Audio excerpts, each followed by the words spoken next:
Und da kommen wir dazu, die letzte Oratorin für heute zu präsentieren. Wir gehen auf vom Internationalen zurück auf Plötzeburg. Und dafür aber nicht bei einem Mann spezialisiert an kompetenten Orator. Maître Dupont, äh, schon im Barreau, wie ich auf den Barreau komme, am Anfang.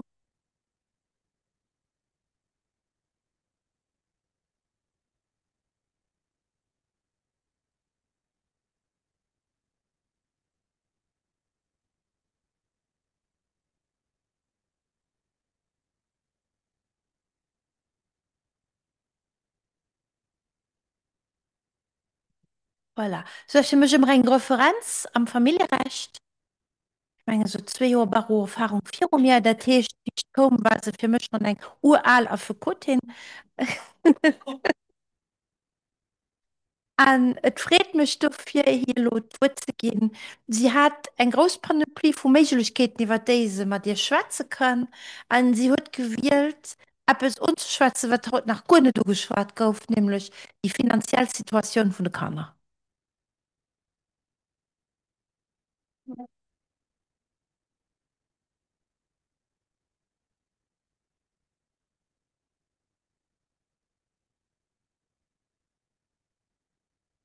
Merci Alexandra. Je me sens pas plus jeune. Tu as dit tout ça. Voilà, bonjour à tous. Merci pour cette très belle introduction. Quand j'ai vu le programme, je me suis dit, mais de quoi vas-tu parler aujourd'hui à tout ce beau monde? Vu que la filiation, la loi de 2018 avec le divorce, la séparation et l'autorité parentale ont déjà été évoquées, si j'ai bien compris, ce matin.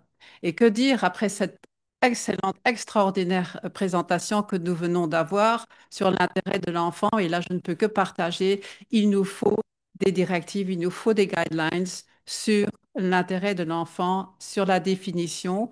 C'est important pour nous avocats, c'est important pour les juges et il faut effectivement qu'on ait un consensus sur ce qu'on entend sous intérêt supérieur de l'enfant. Moi, je dis toujours, c'est l'intérêt qui est supérieur à celui des autres. Après, il faut trouver les définitions comme nous venons d'entendre. Nous avons eu ici à Luxembourg des évolutions notables sur le droit civil, bien entendu avec la loi de 2018, mais tout ça a bien commencé avant avec la Convention de New York du 20 novembre 1989. Aujourd'hui, les enfants, et Alexandra et moi, nous pouvons le dire, on a beaucoup, beaucoup évolué. Les enfants aussi, l'écoute des enfants a beaucoup évolué. Maintenant, les enfants sont écoutés. Ils ne sont pas toujours entendus, mais au moins on les écoute. Ils peuvent agir eux-mêmes aussi devant les juridictions et ils peuvent, sous certaines conditions, bien entendu, revendiquer leurs propres droits. Tout n'est pas encore parfait, je le conçois, mais il y a eu un grand changement de paradigme. L'enfant n'est aujourd'hui plus un objet de droit, mais est devenu un sujet de droit. Et c'est là aussi où on voudrait continuer à l'avenir. D'ailleurs, on a on a également commencé à Luxembourg à travailler interprofessionnellement. Il existe un groupe interprofessionnel maintenant depuis une dizaine d'années où des juges, des avocats, mais aussi des représentants de différents services se rencontrent de façon assez régulière pour discuter, pour mieux se comprendre et pour évoluer. Bien entendu, tout ça peut s'élargir avec l'aide notamment de l'OCAJU, qui participe également à ces réunions pour faire avancer le droit et la pratique surtout du droit. Ceci étant dit, comme je vous ai dit, il reste beaucoup à faire, mais j'ai voulu choisir des thèmes dont on ne parle pas très souvent et pourtant c'est une grande partie du droit civil. Ce sont et qui est également en relation directe et parfois indirecte avec les enfants. Et donc, je voulais vous parler aujourd'hui des droits patrimoniaux des enfants, mais pas tous les droits patrimoniaux parce que ça m'emmènerait très très loin et sur beaucoup de terrains, mais surtout vous parler des droits patrimoniaux, les pensions alimentaires, les frais extraordinaires qu'on alloue à un des parents au nom et pour le compte de l'enfant et la gestion aussi de tous ces problèmes et éventuellement vous expliquer la violence économique qui est faite aux enfants à travers les parents et les problèmes que ça sa cause et les solutions qu'on pourrait éventuellement proposer. Tout enfant et tout jeune a droit à un niveau de vie suffisant. La Convention de New York ne traite pas spécifiquement des droits patrimoniaux, mais on retrouve à travers plusieurs de ces articles indirectement ces droits, et surtout dans l'article 27 de cette convention. Les principes que l'enfant a droit à un niveau de vie, en fait, c'est les parties, les pays qui doivent veiller à ce que les enfants aient droit à un niveau de vie suffisant pour leur développement physique, mental, spirituel, moral et social. Que les parents ont une responsabilité pour assurer les conditions de vie nécessaires au développement de l'enfant, dans les limites toutefois de leurs capacités et de leurs ressources. Et les États.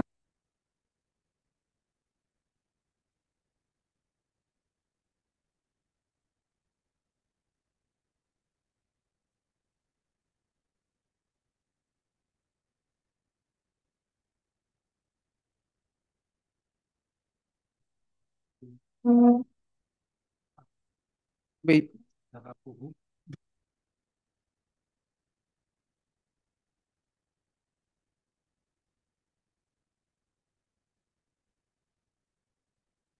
Merci Charles. Donc, ça permet donc les États sont sollicités à fournir une aide matérielle à l'appui des parents. Donc tout ça, nous retrouvons ici à Luxembourg avec les dispositions concernant les pensions alimentaires. Vous savez que les enfants touchent des allocations familiales. C'est là où on retrouve l'aide de l'État, mais également tout ce qui est chèque service, etc. Autres avantages fiscaux, et j'y reviendrai par après, qui sont tous des dispositions qu'a pris l'État luxembourgeois pour permettre aux enfants d'atteindre ce niveau de vie suffisant. Bien entendu, et vous l'avez entendu, et c'est ce qui se passe également ici à Luxembourg, en cas de séparation, nous traitons également devant les juridictions d'un aspect très important de l'autorité parentale, parce que c'est un aspect de l'autorité parentale. C'est donc veiller pour les parents de veiller aux besoins des enfants et de subvenir donc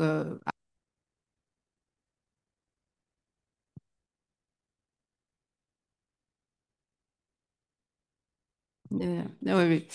Donc, de subvenir aux besoins des enfants. Donc, c'est une loi qui le prévoit. C'est la loi de 2018 qui prévoit les principes. Alors, pour ne pas aller trop dans les détails, le principe, c'est toujours qu'on tient compte des besoins de l'enfant, c'est-à-dire le juge qui doit allouer une pension alimentaire analyse les besoins des enfants et il regarde également quelle est donc, et ensuite les facultés contributives des parents, c'est-à-dire une fois que les besoins sont évalués, on va voir en fonction des revenus des parents, mais aussi pas seulement des revenus salariaux, mais aussi d'autres revenus, quelle peut être la contribution du parent ou des parents à ces besoins de l'enfant. Bien entendu, vous aurez compris que tout ça peut varier en fonction des contacts, de la durée des contacts d'un parent ou de l'autre avec l'enfant. Bien entendu, un parent qui a un droit de visite tous les deux week-ends devra peut-être contribuer un peu plus qu'un autre parent. Quand il y a une résidence alternée, c'est-à-dire que les parents se partagent que l'enfant voilà, passe le même temps chez un des parents que de l'autre, on ne va peut-être rien accorder ou bien on va regarder quand même les revenus en disant il faut un tout petit peu rééquilibrer parce qu'il y a un parent qui gagne beaucoup et un autre parent qui gagne beaucoup moins. Donc tout ça, c'est très comment vous expliquer. Donc il y a différents modèles et les juges doivent un peu se pencher sur ces questions. Donc, en principe, c'est souvent le parent qui s'occupe plus de l'enfant ou avec lequel l'enfant reste le plus, qui va donc avoir à une pension alimentaire mensuelle, parce que c'est une pension qui est payée mensuellement, qui est un montant fixe et qui est lié à l'évolution de l'indice sur les salaires, c'est-à-dire si l'indice augmente, la pension alimentaire va également augmenter. Comme je vous l'ai dit, principe besoin de l'enfant et la faculté contributive des parents. Très important, il faut retenir que le parent qui reçoit cet argent ne reçoit pas cet argent pour lui-même. Cet argent est destiné à l'enfant parce qu'il va le recevoir au nom et pour le compte de l'enfant. Quand l'enfant aura 18 ans, l'enfant pourra lui-même recevoir cette pension alimentaire. Il y a eu assez récemment aussi des décisions de la Cour d'appel qui disaient qu'un enfant pouvait alors également transiger avec un des parents sur le montant de la pension alimentaire sans impliquer l'autre parent dans ces discussions. Donc jusqu'à 18 ans, c'est au nom et pour le compte de l'enfant. Et après, si l'enfant le veut, l'enfant peut reprendre la main et discuter lui-même, enfin l'enfant, le jeune adulte, et discuter lui-même du montant de la pension alimentaire. Donc ça, c'est le côté pension alimentaire. C'est un montant qui est mensuel, qui est fixe, qui augmente uniquement avec l'indexation. Parfois, il peut être revisé si l'enfant a besoin de plus ou si la situation financière des parents change. Et, euh, et c'est un montant qui, en fait, est destiné à couvrir les besoins normaux de l'enfant, c'est-à-dire les besoins journaliers. Manger, s'habiller, aller chez le coiffeur, son entretien général. Donc, c'est un montant fixe donc, qui doit couvrir tous ces frais-là. Et puis, le juge va également,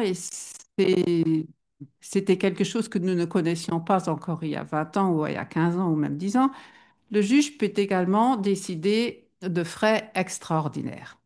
Les frais extraordinaires viennent en plus de la pension alimentaire et en général, le juge va fixer une règle comment ces frais extraordinaires vont être pris en charge par les deux parents. Les frais extraordinaires, comme le nom le dit, ce sont les frais qui ne sont pas usuels. C'est les frais qui sont uniques ou peuvent également être annuels. Une inscription à une université, une inscription frais d'inscription à une école, frais d'inscription à une crèche.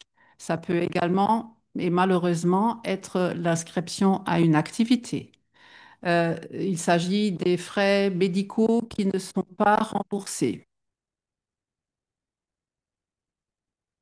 Il y a donc ces frais extraordinaires, il existe toute une liste qui a été déterminée il y a quelques années par la Cour d'appel en ce qui concerne ces frais extraordinaires. Et très souvent, le principe est que ces frais extraordinaires sont partagés entre les parents euh, et parfois partagés de façon inégalitaire. On peut également prévoir, par exemple, que la mère prend en charge 60% parce qu'elle gagne beaucoup plus, le père prend en charge 40% parce qu'il gagne un peu moins. Il y a une proportionnalité, mais disons que dans la grande majorité des jugements, c'est 50-50. Le problème est que très souvent, le principe pour les frais extraordinaires, c'est que les frais extraordinaires sont seulement payés s'il y a accord sur les frais de la part des deux parents. Et vous voyez où se pointe la difficulté. C'est-à-dire que le parent qui n'a pas envie de payer, ben, il va dire, je ne suis pas d'accord avec cette dépense. Je ne suis pas d'accord à acheter cet ordinateur. Je ne suis pas d'accord avec cette excursion scolaire. Je ne suis pas d'accord à ce que l'enfant soit inscrit au tennis parce que moi, je voudrais l'inscrire au football. Je ne suis pas d'accord avec le cours de musique. Je ne suis pas d'accord à acheter l'instrument de musique. Et je ne suis pas d'accord. Et je ne suis pas d'accord. Et le seul moyen c'est alors de demander que le juge prenne la décision sur un accord éventuel et vous aurez bien compris que les gens s'épuisent, ne le font pas et payent. Et donc, euh, pour les frais extraordinaires, mais également pour les pensions alimentaires, j'y reviendrai, c'est parfois un bâton qu'on tend à l'autre parent pour battre. Nous voyons des pensions alimentaires qui ne sont pas payées parce que l'autre parent va dire, oh, mais moi, j'ai payé pour ça, donc je vais réduire ça de ma pension alimentaire. Je t'envoie que la moitié parce que moi, j'avais ces frais-là que j'ai pris en charge. L'autre parent se trouve avec moins sur le compte. Est-ce qu'il va faire une affaire en justice pour 50 euros par-ci, 30 euros par-là, une centaine d'euros ici ou là? Non, il ne va pas le faire. Il va alors soit garder tous les éléments et attendre 2 ans avant de tout demander en même temps. Il évalue éventuellement la possibilité de faire une saisie sur salaire, mais c'est une nouvelle procédure et ça va de nouveau entraîner pas mal de difficultés. Donc, nous avons beaucoup de problèmes autour des pensions alimentaires et des frais extraordinaires. Où est le mal? Je vais faire une petite énumération. Notamment quand les parents dévoilent, quand ils expliquent quels sont leurs moyens financiers. Aujourd'hui, ici à Luxembourg, nous n'avons pas de moyens de contraindre un parent de dévoiler tous ses avoirs. Il nous donne ce qu'il veut. S'il a des maisons à l'étranger où il touche des loyers, s'il a des titres cachés sur une banque, s'il a des comptes en banque, je ne sais pas où, il ne peut jamais être contraint, selon notre système, de tout dévoiler. Le juge peut ordonner des expertises, il a quelques moyens, s'il sait qu'une banque a des informations, de les demander. Ça arrive vraiment très rarement, mais il n'y a pas de contrainte. Dans d'autres pays, comme l'Angleterre par exemple, mais aussi, je crois, en Norvège, les parents sont obligés de dévoiler tous les avoirs et de dire tous les revenus qu'ils ont. Ce sont souvent des pays où on va considérer aussi pour l'enfant le niveau de vie. Ici, comme je vous ai dit, on regarde les besoins de l'enfant. Ce sont les besoins de base. Ce ne sont pas les besoins adaptés à un certain niveau de vie ou aux possibilités que les parents peuvent lui offrir. Donc, nous n'avons pas cette contrainte. Si en Angleterre, vous ne dévoilez pas tous vos avoirs et qu'on vous attrape, vous risquez des peines d'emprisonnement. Il y a des sanctions pénales qui sont prévues comme en Norvège, si vous cachez des avoirs. Et c'est très important pour les enfants. La deuxième chose que je vous ai dit, c'est qu'ici à Luxembourg, donc on ne tient pas compte du niveau de vie général. Donc vous allez avoir des enfants avec des parents à revenus divers. Donc on va donner à un des parents peut-être une petite compensation, mais on va juste regarder le niveau de base. On ne va pas voir que chez un des parents, l'enfant a, j'exagère maintenant, la piscine, 3 ordinateurs, les vacances à l'étranger à chaque fois. Et de l'autre côté, il habite dans un tout petit appartement avec un parent qui n'a pas les mêmes moyens et qui ne peut pas offrir à l'enfant le même niveau de vie qu'il aura chez l'autre parent. À vous de vous imaginer quelles peuvent être les conséquences, surtout pour un adolescent qui peut être éventuellement en conflit avec l'un ou l'autre parent. Les pensions alimentaires ici à Luxembourg, les montants des pensions alimentaires à Luxembourg n'ont pas vraiment changé depuis les 20 dernières années. Certainement pas depuis la nouvelle loi et pourtant la vie est devenue beaucoup, beaucoup plus chère. Euh, Nous avons également un autre principe quand les pensions alimentaires sont déterminées, c'est-à-dire que le juge, il va dire les frais fixes sont les mêmes pour tout le monde. C'est-à-dire que les frais fixes, c'est le gaz, l'électricité, on n'a plus le téléphone, mais enfin le Wi-Fi, tous ces choses-là sont considérés comme des frais fixes. Donc un juge va dire, mais, et c'est une jurisprudence, hein, les frais sont les mêmes pour tout le monde et on ne tient pas compte du fait que donc un des parents qui a ses 3 enfants qui vivent avec lui pendant 2 semaines dépense beaucoup plus pour l'eau, l'électricité, le gaz, le Wi-Fi que l'autre parent. C'est totalement injuste de prétendre que ces frais sont les mêmes pour l'un que pour l'autre. C'est le nombre de fois que j'ai aussi entendu par un des parents me dire mais j'ai pas envie de donner de l'argent à mon ex-épouse ou à mon ex-époux parce que de toute façon, cet argent ne va pas être utilisé pour l'enfant. Et alors, ma réponse, elle est toujours la même. Je dis, et oui, et les enfants vivent de l'air et de l'eau fraîche. Et on ne les habille pas, ils ne mangent pas, ils ne consomment pas. Donc, c'est encore souvent la mentalité qu'on retrouve aussi parfois chez les parents.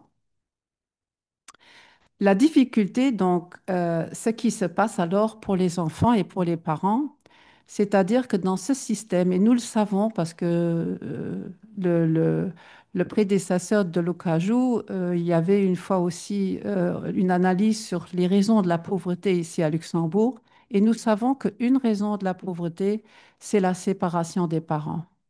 Et très souvent, c'est celui des parents qui a les enfants qui s'appauvrit. Et vous voyez, en tant qu'avocat, de plus en plus ces gens qui sont épuisés et qui n'ont pas envie de se battre contre ce parent qui ne paye rien du tout et qui n'a pas envie de payer. Donc ces parents vont s'épuiser, vont faire tous les efforts pour tout payer eux-mêmes et le système, à mon avis, est totalement injuste. Et vous allez vous retrouver avec des enfants qui vont très très mal parce que ils sont au courant de l'histoire. C'est l'enfant dont le parent va dire non, ça, je ne paye pas. Je paye déjà assez à ta mère ou à ton père. Demande-lui. C'est l'enfant qui n'ose plus dire qu'il a besoin de quelque chose parce qu'il sait que ça va entraîner des conflits à n'en pas finir sur qui va payer quoi. Est-ce que ce sera remboursé? Est-ce que ce ne sera pas remboursé? Etc. Donc l'enfant est en souffrance et moi j'appelle ça la violence économique vis-à-vis de l'enfant. C'est une violence extrême, c'est une violence psychique, économique, pas seulement vis-à-vis du parent, mais les enfants sont directement impactés. Vous ne pouvez pas vous imaginer le nombre d'enfants que je vois qui me parlent de la situation financière de leurs parents. C'est une vraie souffrance. Je me souviens d'une histoire d'une petite fille qui n'osait pas dire qu'elle avait besoin d'une nouvelle trousse parce qu'elle disait si je dis ça, et elle était en alternance entre les parents, elle m'a dit si je dis ça, ça va être des discussions à ne pas en terminer qui doit payer. Donc, elle a encaissé des punitions à l'école parce qu'elle n'avait plus de trousse, parce qu'elle n'osait pas dire qu'elle en avait besoin. Ce sont des exemples extrêmes, mais nous avons aussi on voit que certains parents utilisent ce moyen-là pour assécher, si vous voulez, financièrement l'autre. Un exemple que je viens de vivre. Les deux parents savent déjà maintenant qu'ils vont faire leurs vacances parce que c'est le pays d'origine en Espagne. Alors, au lieu de faire un passage de bras pour les vacances cet été en Espagne, en plus, ils ne sont pas très loin l'un de l'autre, un des parents va obliger le parent qui va avoir l'enfant un premier de revenir à Luxembourg en avion pour faire le passage de bras ici à Luxembourg parce que c'est écrit dans le jugement et donc pour ensuite emmener l'enfant en Espagne. Donc, ce sont des frais totalement inutiles, mais qui sont utilisés pour justement faire payer, et je dis faire payer l'autre. Et il faut vraiment qu'on se rende compte que toutes ces choses-là se passent comme je vous ai dit, la pension alimentaire n'est pas payée, on enlève un petit truc par-ci, par-là. Les frais extraordinaires sans discuter ne sont pas payés. C'est l'enfant qui souffre, c'est une source énorme de conflits. Et il faut que nous, juristes, que le législateur s'en rende compte. Ça fait des années que des juges, des avocats, que d'autres juristes qui travaillent sur le terrain, les assistants sociaux, etc., parlent de cette problématique. Il faut que la loi soit revue sur la prise en charge financière des enfants. Alors, il y a plusieurs modèles qui sont possibles, bien entendu. Nous pouvons à l'avenir prévoir un système où, par exemple, on reste un peu dans le système actuel, mais où on introduit éventuellement d'autres notions comme celle du niveau de vie et où on donne aux juges des éléments, des critères qui doivent être regardés, qui doivent être analysés pour déterminer cette prise en charge des enfants. Nous avons d'autres modèles à l'étranger, comme la fameuse tabelle de Düsseldorf en Allemagne, qui est une tabelle qui donc fixe, selon les revenus, les participations à donner. En Belgique, il y a également il y a des critères et il y a un pourcentage également des revenus qui est pris en compte. Donc, il existe des modèles qui sont plus plus honnêtes, qui sont plus proches de la réalité. Et je crois franchement que les frais extraordinaires doivent être simplement soit écartés complètement ou rester vraiment extraordinaires, c'est-à-dire seulement pour les dépenses vraiment exceptionnelles ou alors, on peut discuter entre les parents. Mais qu'on me dise que les frais extraordinaires, c'est les frais du médecin qui ne sont pas remboursés, je me dis, mais qu'est-ce qu'on fait aux enfants? Est-ce qu'on veut empêcher que les enfants voient un médecin? Je vous- par exemple, et alors, je vais y revenir. Donc, et ça, c'est les impacts directs patrimoniaux. Il existe également des impacts indirects, et je vais en parler brièvement. Le juge aux affaires familiales décide également de la résidence du domicile principal et la résidence habituelle des enfants. C'est-à-dire qu'un des parents, c'est la loi ici à Luxembourg, les enfants ne peuvent pas être déclarés à deux adresses. Ils doivent être déclarés à une adresse. Et donc, c'est soit chez un des parents, soit chez l'autre. C'est une adresse, on dit toujours aux gens, c'est administratif. Ça n'a rien à voir avec vos droits parentaux. Sauf que ce n'est pas tout à fait vrai. Parce que la résidence, le domicile principal et la résidence habituelle entraînent pour le parent qui l'a des avantages et pour l'autre parent des désavantages. Les avantages sont, si l'enfant est déclaré chez vous, c'est vous qui allez recevoir les allocations familiales. Maintenant, si vous avez une résidence alternée, vous pouvez toujours vous arranger avec l'autre pour partager. Vous pouvez même faire un recours devant la Zukunftscase pour voir s'ils ne vont pas diviser, mais courez toujours en cas de refus pour faire des recours, etc. Mission impossible, c'est du n'importe quoi parce que ce n'est pas de la compétence du juge aux affaires familiales. Ça nous aiderait déjà beaucoup si cette histoire d'allocation familiale pouvait être réglée par le juge aux affaires familiales du même coup. Celui dont les enfants, un autre avantage, c'est l'avantage fiscal. Celui où l'enfant est déclaré a un avantage fiscal. Il peut déduire des revenus, notamment, il peut déduire des revenus, tout ce qui est frais liés aux enfants, enfin, avec un plafond. C'est-à-dire que la nounou, il peut la déduire en partie. La femme de ménage, si elle s'occupe également de l'enfant. Frais d'assurance, etc. Tout ce qui est lié aux enfants, il peut le déduire. L'autre parent ne le peut pas. La seule chose que l'autre parent peut déduire jusqu'à un certain plafond, c'est la pension alimentaire s'il en paye une. Mais très souvent, si vous êtes dans un modèle de 50-50 et vous ne payez pas de pension alimentaire, vous ne déduisez rien du tout. Je peux vous dire que les gens, et par ricochet, les enfants vont souffrir. Et les chèques services, celui où les enfants sont déclarés va recevoir les chèques services. Si l'autre en a besoin, ben, tu dois payer plein pot. Qui va souffrir? C'est pas le parent, c'est l'enfant finalement, qui ne va pas recevoir le service s'il est chez un parent et pas chez l'autre. Il va avoir tous les avantages d'un côté, pas de l'autre. Donc, ce sont des choses auxquelles le législateur n'avait pas pensé quand il a mis en place ce système. J'ai discuté ce matin brièvement avec Alexandra Aubert et qui m'a dit qu'elle pensait également que pour les fonctionnaires, tout ce qui est chef de famille, je ne sais plus comment on dit, c'est cet avantage qu'on a, si vous êtes donc en charge d'enfants. Elle pensait également, elle m'a dit, mais je pense que celui qui exerce seulement un droit de visite et d'hébergement va perdre cela aussi s'il est fonctionnaire ou employé de l'État ou d'une commune. Donc vous vous rendez compte, c'est un impact indirect et c'est encore l'enfant qui va souffrir. Et nous devons également changer ce principe-là et donner au juge aux affaires familiales, soit lui donner plus de pouvoir également décider sur ces choses-là. Mais alors, il faut que la loi change.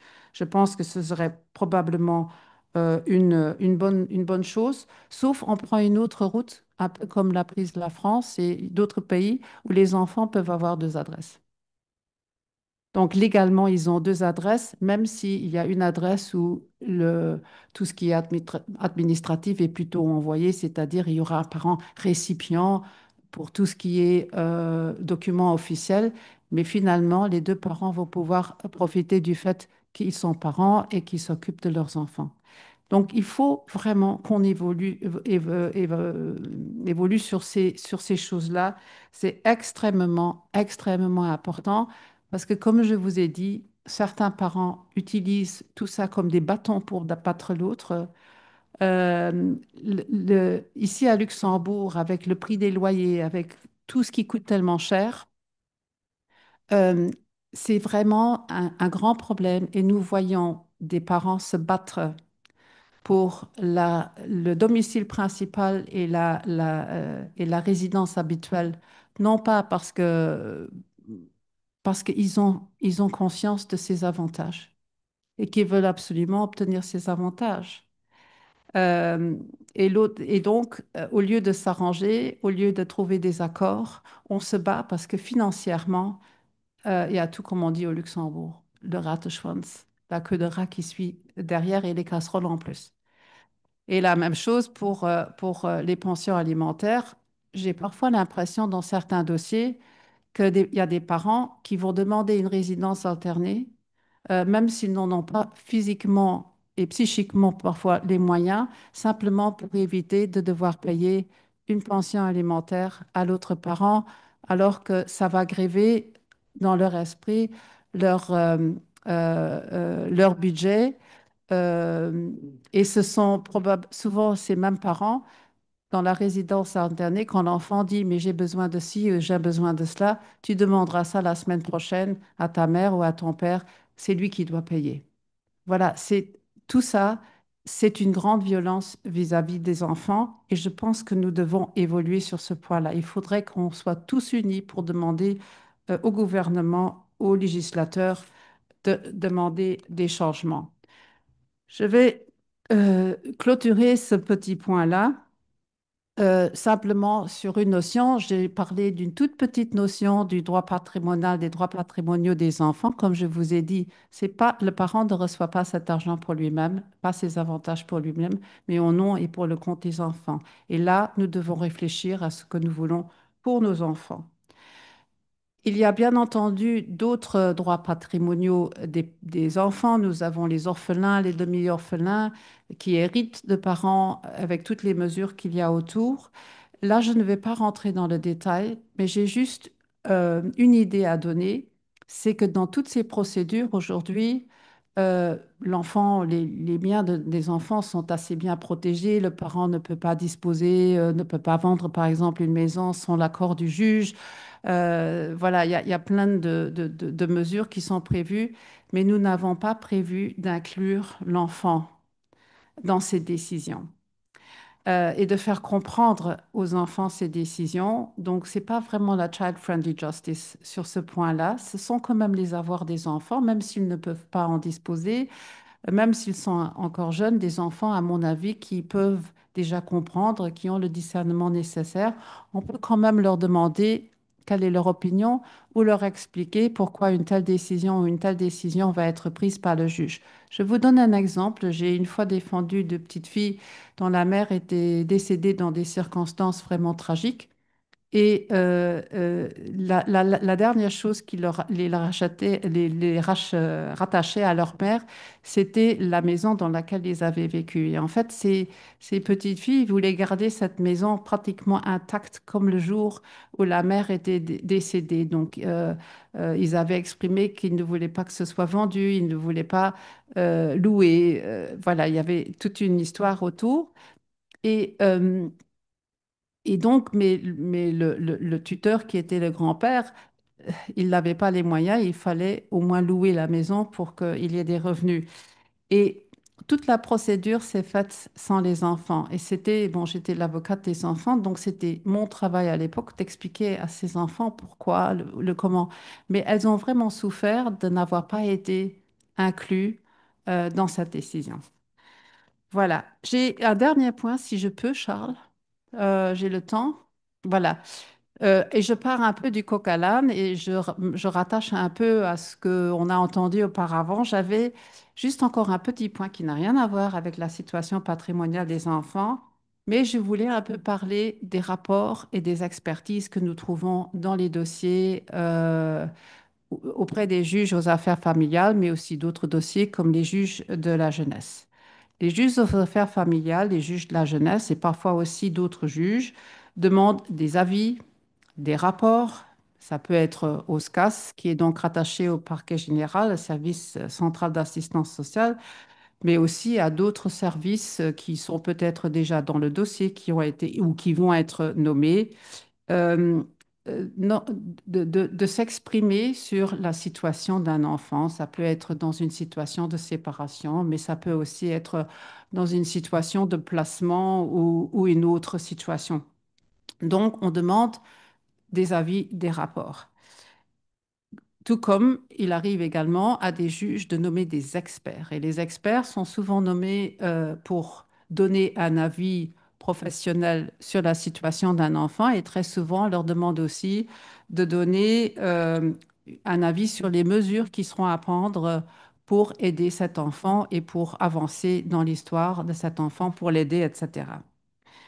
Et puis, nous avons aussi des professionnels qui voient des enfants et à qui on demande, mais alors unilatéralement, parfois c'est un parent ou l'autre qui demande à cette personne, ça peut être un psychologue ou une autre personne, de faire un rapport qui alors va servir comme pièce dans un dossier.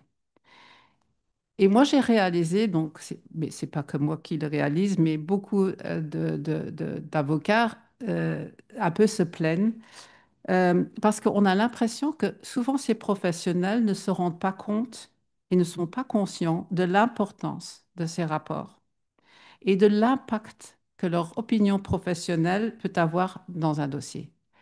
Il faut, il faut réaliser que parfois ces rapports sont les seuls éléments objectifs, si vous voulez, qu'un juge peut avoir dans un dossier sur une situation personnelle ou grave ou importante d'un enfant. Malheureusement, la qualité des rapports varie énormément. Ça manque très souvent de rigorosité. On voit que des opinions personnelles sont données et pas des opinions professionnelles. Des hypothèses deviennent des réalités. Il n'y a pas, j'ai aucun problème qu'un professionnel me dise, voilà, j'ai cette hypothèse, ou cette hypothèse, ou cette hypothèse. Mais alors, il faut que par après, il démontre qu'il a vérifié les différentes hypothèses, comment il les a vérifiées et quelles étaient les conclusions qu'il en a tirées. Il ne faut pas faire d'une hypothèse une réalité. Et donc, nous trouvons qu'il n'y a pas d'uniformité non plus dans ces rapports. Et c'est très, très compliqué pour nous qui ne sont pas des psychologues, qui ne sont pas des assistants sociaux, qui ne sont pas, et là je raccroche un peu à ce que on a entendu, un juge n'est pas assistant social, n'est pas psychologue, un avocat non plus, et un avocat pour enfants non plus. On a besoin de ces outils pour avancer dans des dossiers. Mais on devient très frustré si on n'arrive pas à comprendre comment avec quelle rigueur le raisonnement du professionnel s'est fait. Parce qu'on doit pouvoir faire confiance à ces rapports. Euh, et je vous donne un exemple, un classique. La mère prétend que le père ne s'occupe pas assez des enfants, qu'il les néglige, qu'il voilà, blabla, on connaît. Et le père dit la mère est trop fusionnelle, elle ne lâche pas, etc. Deux hypothèses. Alors parfois, alors, les rapports, ça peut être oh, la situation est conflictuelle entre les parents. Euh, je me rapporte à la prudence de la justice et que le juge décide. Ils ont tous les deux des compétences éducationnelles. Non, non. Analysez, s'il vous plaît, les deux hypothèses qui ont été lancées, ou peut-être une troisième ou une quatrième. Réfléchissez s'il n'y a pas un autre problème dans le dossier, comme par exemple un contrôle coercitif qu'on n'aurait pas remarqué. Dites votre opinion professionnelle rigoureusement. Désolé, mais il faut vraiment aller dans cette direction parce que dire aux juges, tout le monde il est beau, mais ils s'entendent pas, mais vous décidez maintenant, ça n'avance à rien. Alors autant de rien demander parce que ça, on avait déjà compris, tout le monde l'avait déjà compris. J'ai eu un cas beaucoup plus grave où il y avait une petite fille qui avait des troubles de comportement assez marquants et où, sur 5 années, on n'a vu que des rapports de différents professionnels qui disaient tous la même chose, que c'était la faute de la mère, qu'elle avait un comportement inadéquat, que que donc c'était à cause de la mère qui était trop mère couveuse, qui faisait ceci, qui faisait cela, qui entraînait ce comportement de l'enfant. Dans ce dossier, il y avait l'information que l'enfant avait une maladie génétique. Personne. Il y a une dizaine de rapports, au moins 5 intervenants différents. Personne n'a pris la peine d'écouter cette maman, d'écouter ce papa, d'aller sur Internet et de lire quels étaient les symptômes de cette maladie, parce que tous les comportements de l'enfant étaient dans les symptômes.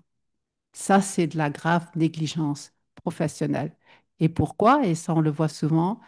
Le premier qui a fait un rapport avait une opinion et tout le monde derrière a repris la même opinion sans avoir un regard frais sur la situation.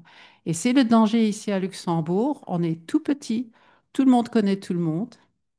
Et parfois, c'est aussi parce qu'on ne veut pas froisser l'autre ou parce qu'on a confiance dans son opinion qui peut être très professionnelle et très élaborée.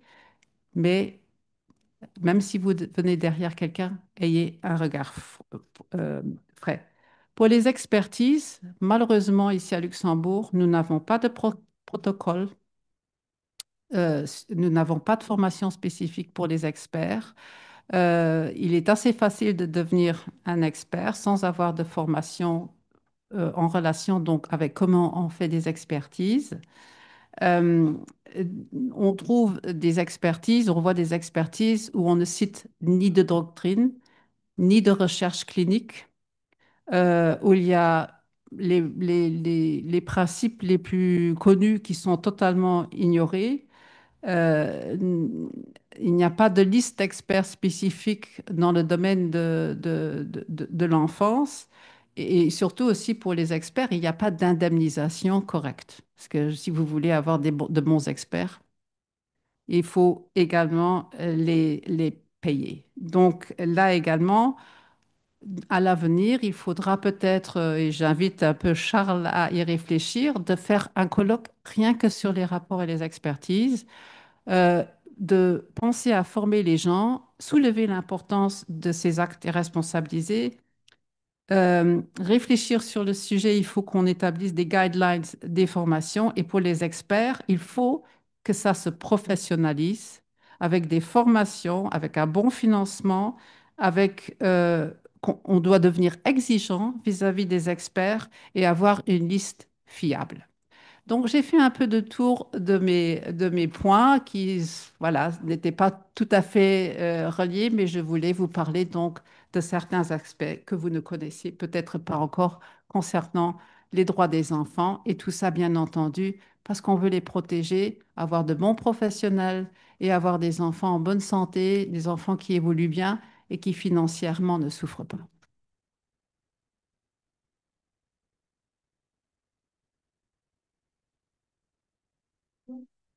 Oh, intervention. Pro, oui.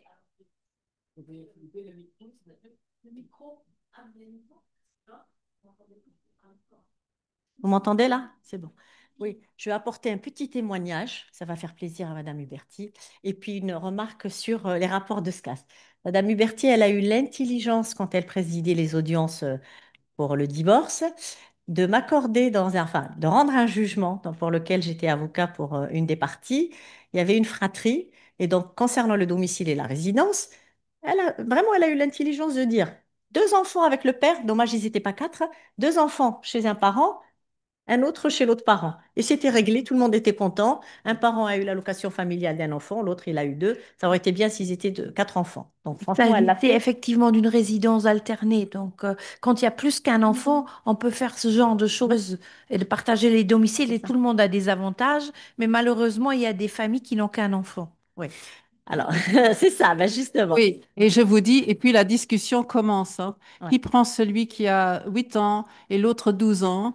Parce que celui qui prend l'enfant de 12 ans a seulement les bénéfices pendant 6 ans et l'autre les a pendant plus longtemps. bien On n'est sûr. pas sorti de l'auberge. Je vous le jure, c'est pas ce Je moyen-là sais. qui va nous sauver, hein. C'est sûr. Maintenant, concernant, s'il vous plaît, moi, juste la question concernant les rapports de SCAS, je vous rejoins, chers consoeurs, que oui, la qualité des rapports du SCAS ne sont pas, sincèrement, en ce qui me concerne, dans toutes les affaires pour lesquelles j'ai eu à défendre mes mandants, ne sont pour la plupart du temps pas objectifs, dans la mesure où quand vous voyez un- celui qui rend le rapport, il vous dit, le pauvre parent, il parle d'un parent, mais de quel droit on part sur cette subjectivité?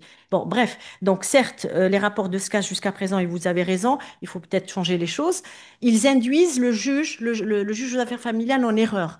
Parce que qu'est-ce qu'ils disent? Vous venez de dire la phrase phare que quand ils n'ont rien à dire, ces enquêteurs, ils disent, les parents ne s'entendent pas. Et ok, les parents ne s'entendent pas. Devant le juge aux affaires familiales, bah oui, bah, si un parent demande l'autorité, exercer l'autorité parentale exclusive, bah, du fait que les parents ne s'entendent pas, bah, il aura peut-être l'exercice de l'autorité parentale exclusive.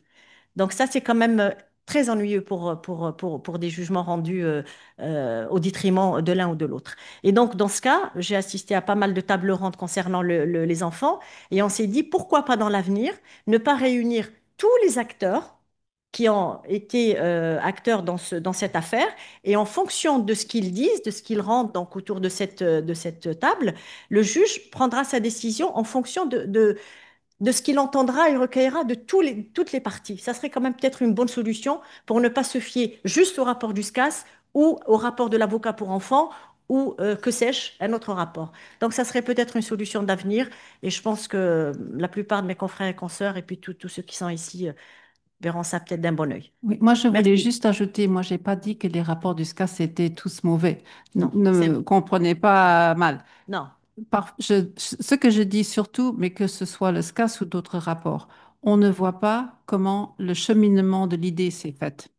C'est-à-dire que ils décrivent une situation et puis ils donnent leur opinion professionnelle. Ce qui manque, c'est la rigueur de nous démontrer ce qu'ils ont fait comme analyse, comment ils l'ont fait et pourquoi ils sont arrivés à une conclusion plutôt qu'à une autre. Parce que ça permet aussi, quand il y a un débat sur ces rapports, d'éventuellement de dire, mais là, il y a des choses qui ne sont pas correctes parce qu'il y a une information qui manifestement n'était pas au dossier. Tout comme on peut dire, mais oui, on arrive à suivre le raisonnement et on a des éléments qui nous permettent de voir ce que le professionnel a pensé, ce qu'il a analysé avec ses compétences particulières. Moi, j'aimerais bien amplifier là-dessus en tant qu'ancien juge aux affaires familiales. Il est évident que si on ordonne une mesure d'instruction, c'est parce qu'on ne sait pas. Je veux dire, si on sait ou si on s'en sort avec ce qu'on a hein, pour savoir, on ne va pas ordonner une enquête sociale. Si on ordonne une enquête sociale, on souhaite avoir des renseignements qui nous permettent d'aller une étape plus loin et d'être quelque peu plus objectif que les pièces que les avocats vont nous apporter parce que chaque avocat va venir avec des pièces en sa faveur. Euh, on fait un peu confiance à l'enquêteur et parfois, mais pas toujours, quand on lit le rapport, on reste sur sa faim. Parce qu'effectivement, comme l'a dit Maître Dupont, lire les parents ne s'entendent pas, j'en ai pas besoin parce que ça, je le sais. Si les parents s'entendent, ils ont un accord et j'ai pas besoin d'ordonner une enquête sociale. Et ce petit problème, il vient du fait que le SCAS ne fait pas que des enquêtes pour le juge aux affaires familiales, mais à la base est un enquêteur en matière de protection de la jeunesse. Et même si maintenant il y a un département spécifique avec des enquêteurs spécifiques qui font des enquêtes civiles pour le juge aux affaires familiales, leur formation de base, elle est de faire des enquêtes pour le juge de la jeunesse pour voir si les enfants ont besoin d'une mesure de protection ou si les enfants peuvent rester dans leur milieu familial. Et de ce côté-là, je rejoins Maître Dupont pour dire, il suffit pas de prendre des gens et de dire maintenant vous faites des enquêtes civiles, mais il faudrait les former spécialement aux besoins du juge civil pour qu'ils puissent faire utilement leur travail.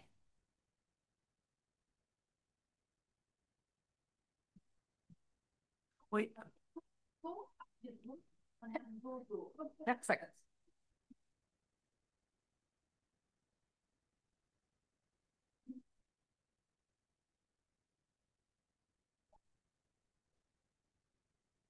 Ja, okay. Vielmals merci für Ihre Intervention, Maître Dupont. Das war wirklich ganz interessant. Ich wollte doch kein konkret vorstellen. Ich wollte echt da eine Remarque oder eine Reflexion mal auf den Weg gehen, auch en fonction von der Präsentation von der Madame Wanke par rapport zum Best Interest Principle, weil das bisschen über den Nähen lappt, aber von mir da gesehen an den Saisinen zum Beispiel kriegen wir dann noch viel Pièce geschickt, kriegen auch ganz dick Dossien, wo mir ja nicht an judiciarisierten Dossien intervenieren, an noch gar nicht auf stellen, mir ganz objektiv aber können betruchten zum Fall, die man dann lang als externen begleden a gesinn an observéieren, dass dann auch do an dee Jugementer ganz verschieden Entschädungen geholt gin, dass dann op engem Niveau gesot gëtt okay, dass am besten Anterie vun de Kanner bei der Mam ze sinn, e pu méint Drbber se besser beim Pap ze sinn, e pu méint Drbber se besser awer bei der Mam ze sinn, awer mat Kontakt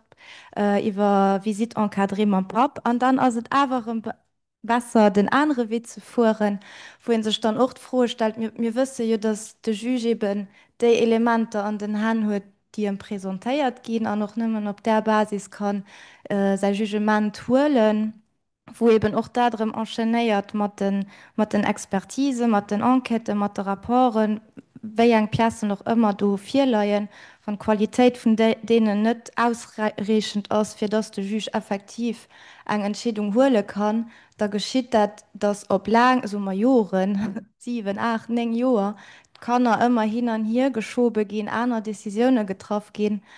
Schmengend das ja auch klar, dass sie muss auch neu evaluieren, wann neu Fehlen entstehen, neu umstellen, dass dann einer Decisionen geholt gehen. Mit kann ja nicht am Antarif von der Kanner sehen, immer ein neues Setting zu haben, kann ja nicht am Anterie sehen, dass den Anterie immer neu evaluiert wird und den Anterie immer einen anderen Anterie ist. Und da könnt dann auch die Frage am finanzielleren, dann haben wir Eltern, die sich dann do implizieren, erkämpfen über Jahre, die dann auch lesieren, weil all die Afkoten, Rechnungen, die Assistance judiciaire, die viele Leute zwar brächten, weil sich das dann auch akkumuliert von all den Freien, aber keine Assistance judiciaire können hun anschmengen auch du, dass da drin dann ein Impact wird ob de ganze verlaufende Prozeduren an ob Jugementer an dummer der op Wohlergo von de Kanner. Ja, also ich kann nicht immer recht gehen. Ich muss aber lo eng nuancéiere, weil seitdem mat d'Assistance judiciaire partiell hunn, sie viel méi Leiit, die an de Benefiz kommen vun enger Assistance judiciaire op mans der Palle Prozent oder fir 4%. Also schmengen on a quand même beaucoup évolué. Maintenant, on a les 30%, on a les 50% de prise en charge ou les 25% de prise en charge par l'assistance judiciaire, ce qui fonctionne assez bien. Et déjà, les, euh, les plafonds pour l'assistance judiciaire ont déjà beaucoup augmenté ces dernières années. Donc, je pense qu'on peut nuancer cette remarque-là. Au-delà de cela, les gens sont devenus beaucoup plus procéduriers, oui. Et pour certaines, pour beaucoup de dossiers d'autorité parentale, en fait, les gens n'ont pas besoin d'un avocat. Ils pourraient le faire tout seuls. Ceci étant dit, j'ai encore plaidé une affaire ce matin où la pauvre dame l'a fait toute seule. Elle avait fait une nullité et au moins 2 irrecevabilités. Et malheureusement, les gens, parfois, ces procédures sont compliquées et les gens se trompent. Par contre, je dois encore dire, votre première réflexion, c'était la première chose que vous avez dite, c'était sur quoi déjà? Oui, les jugements. Moi, je dois dire que là, je vois un grand problème. J'ai fait beaucoup de formations Et si un juge voit ça, si un professionnel voit qu'il y a ces volte-face, etc., il doit penser quelque part qu'il y a peut-être un contrôle coercitif et un système. Il faut alors éventuellement reprendre à zéro et faire une analyse systémique de cette famille et du fonctionnement de cette famille et d'analyser s'il n'y a pas autre chose qui est en cours. Vous connaissez, tous les spécialistes ici connaissent quand même le contrôle coercitif. Ça vient d'être admis l'année dernière par une cour d'appel en France dans le cadre des violences conjugales et nous savons que les enfants sont souvent utilisés et c'est souvent des dossiers où on voit ces volte-face des enfants et très souvent il y a un système derrière qu'il faut analyser. Donc c'est ça ma première réflexion. Ce n'est pas de dire au juge tu chantes, mais parce que le juge il va regarder ce qui se passe au moment, il va un peu considérer le passé, mais il n'a pas les compétences d'analyser systémiquement une situation. Et là, il faut alors de nouveau que les spécialistes interviennent et le guident pour ce genre de questions. Voilà, je pense que maintenant, Moi, je veux j'ai juste dépassé mon temps. Oui, Plus il y a encore une que- dame. Il y a encore une dame. Moi, je voudrais juste rajouter à cela qu'il ne faut pas oublier qu'il y a 2 degrés de juridiction. Donc, il arrive malheureusement assez fréquemment qu'une décision de première instance où on dit l'intérêt supérieur de l'enfant est ça, soit réformée en appel parce que d'autres juges estiment que l'intérêt supérieur de l'enfant n'est pas ça, mais ça. Et ça fait aussi un peu ce genre de jeu de ping-pong dont vous parlez, parce que ça vient aussi du fait qu'il y ait les 2 instances et qu'un juge est plutôt sur une piste et l'autre juge plutôt sur l'autre. Donc le premier juge dit ça, la cour d'appel dit autre chose. On revient chez le premier juge, on dit il y a un élément nouveau, maintenant il faut vraiment ça. Bah, le premier juge, il pensait déjà ça d'abord, donc il va dire bien sûr il faut ça. On repasse en appel, la cour d'appel dit ah non, non, non, faut autre chose. Et ça nous amène à ce jeu de ping-pong qui ne s'arrête pas parce qu'en fait, il y a les égaux des 2 instances qui se disent ma décision était la bonne. Et ça s'arrête que le jour où l'un des deux se dit tout compte fait, dans l'intérêt des enfants, je me plie, comme ça c'est calme. Oui, et il faut jamais oublier aussi la faculté pour les enfants de saisir le juge aux affaires familiales lui-même. Et on voit de plus en plus aussi dans des dossiers qui sont très conflictuels. À un moment, c'est l'enfant qui va saisir le juge. Et et donc, il n'y a pas qu'une partie, il y en a trois ou quatre parfois pour demander des changements. Donc, voilà, ça peut parfois expliquer dans certains dossiers. Mais la justice est également, comme j'ai dit, comme la pension alimentaire, la justice est également un bâton pour épuiser l'autre. Oui, juste faire une toute petite réflexion, puisqu'on se est sur la fin. Donc, moi, je suis Céline Jarre, je suis la directrice actuelle du planning familial. Mais avant ça, pendant 17 ans, j'étais la responsable du service psychologique pour enfants victimes de violences domestiques, de femmes en détresse. Mhm. Donc, j'ai écrit beaucoup de rapports que vous avez peut-être reçus. J'espère qu'ils ne font pas partie de ceux que vous avez nommés. Je vous demande pas, ça n'a pas d'importance. On a essayé, c'est pas facile effectivement parce que la formation, elle n'existe pas en fait. Enfin, ça existe en Belgique, je pense qu'il y a une Mhm. formation universitaire. Et ce que nous, on demandait toujours, en tout cas dans le début de ma formation, enfin de mon implication professionnelle, c'était de savoir mais qu'est-ce que le juge veut? Parce qu'en fait, on se retrouve face à une situation où on pourrait écrire 25 pages de rapport parfois dans certaines situations. Et on se dit, on veut écrire un rapport dans l'intérêt de l'enfant. Donc je suis très heureuse, c'est la première fois aujourd'hui que j'entends quelqu'un qui me dit, ben voilà, il nous faut un rapport où c'est écrit comme ça, comme ça, comme ça. Je me dis que je me suis pas trop trompée, mais je veux dire, c'est super important parce que parfois, il faut s'imaginer que nous, on reçoit la demande, la majorité du temps, c'est par un... Enfin, je recevais la demande en fait, puisque maintenant je fais plus ça, mais plupart du temps de un parent.